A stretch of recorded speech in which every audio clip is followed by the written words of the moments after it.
शुरू करते हैं खबरों की शुरुआत। उत्तरकाशी से खबर है, यहां पर क्वारंटाइन का उल्लंघन करने पर 51 लोगों पर केस दर्ज किया गया है। हैरानी की बात यह है कि इसमें से एक 6 महीने और एक 3 साल का बच्चा भी शामिल बताया जा रहा है। उत्तरकाशी के जिलाधिकारी आशीष चौहान ने कहा कि बच्चों पर केस दर्ज करने वाले अधिकारियों पर कार्रवाई की जाएगी। तो एक बड़ा मामला उत्तरकाशी से निकलकर सामने आया है, जहां पर क्वारंटाइन का उल्लंघन करने पर 51 लोगों पर केस दर्ज किया गया। लेकिन सबसे बड़ी बात और हैरानी की बात यह रही कि इसमें एक 6 महीने का बच्चा भी शामिल है और एक 3 साल का बच्चा भी शामिल है। अब उत्तरकाशी के जिलाधिकारी आशीष चौहान का कहना है कि वो देखेंगे कि आखिर इन बच्चों पर केस कैसे दर्ज हो गया और उन अधिकारियों पर भी कार्रवाई करेंगे जिसने एफआईआर दर्ज किया है। बातचीत करने के लिए सुनील नवप्रभात हमारे साथ जुड़ रहे हैं। सुनील, क्या था पूरा मामला और क्वारंटाइन में कहां रखे गए थे ये लोग जिनमें ये बच्चे भी शामिल थे? देखिए नीलू, ये होम क्वारंटीन थे और करीब ये 14 दिन का जो पीरियड था वो पहले ही पूरा कर चुके हैं। लेकिन जिस तरह से चूंकि नाबालिग बच्चे हैं और उनको एक जगह पर बिल्कुल कैद करके रखना, जिस तरह से होम क्वारंटीन में होता है कि आपको इधर उधर नहीं जाना, लोगों से नहीं मिलना, तो एक बड़ा मुश्किल काम है।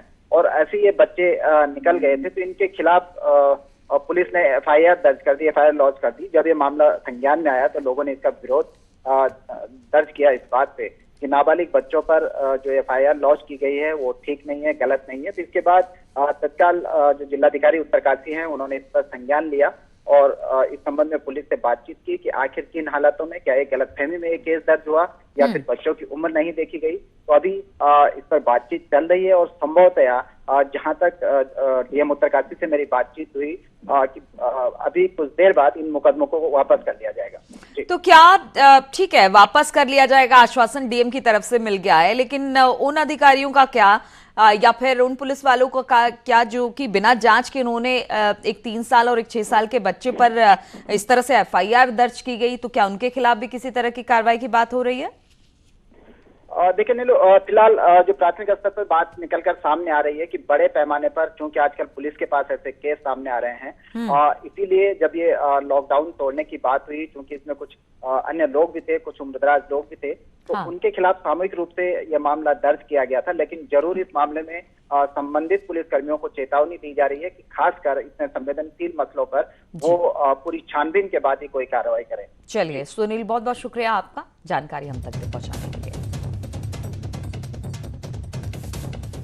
और हरिद्वार के कर्फ्यू ग्रस्त गैंडी खाती और पनियाला में कर्फ्यू में ढील दी गई है। वहीं ज्वालापुर के पाउधुई में कर्फ्यू में कोई राहत नहीं दी गई है। साथ ही ज्वालापुर के 2 और वार्डों को सील कर दिया गया है। ज्वालापुर कोरोना का हॉटस्पॉट बना हुआ है और वहां पर लगातार सख्ती का दायरा बढ़ाया जा रहा है।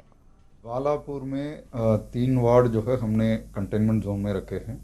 वहाँ पे तो अभी भी सख्ती जो है बढ़ते रहेंगे और 1-2 मोहल्ला जो है और जोड़ने का जो है पुलिस का रिकमेंडेशन आया है, उसको भी हमारा क्षेत्र में जो है जोड़ करके उसको लागू करें।